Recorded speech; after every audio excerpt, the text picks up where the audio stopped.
ഒരു കൊച്ചുമിടിയുടെ പാട്ടാണ് ഇപ്പോൾ സോഷ്യൽ മീഡിയയിൽ വൈറൽ. വെണ്ണില ചന്ദനക്കിണ്ണം എന്ന പാട്ടാണ് കുട്ടി പാടുന്നത്. ഈ മിടുക്കി കുട്ടി വളരെ മനോഹരമായാണ് പാട്ട് പാടുന്നത്.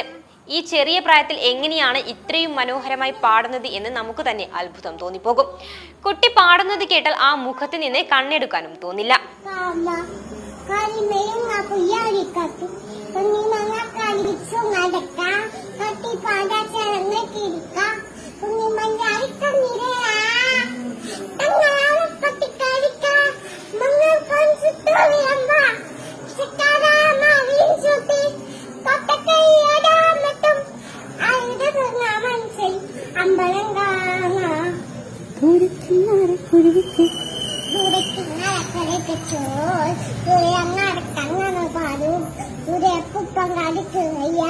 കുട്ടിയാളിക്കറിയാ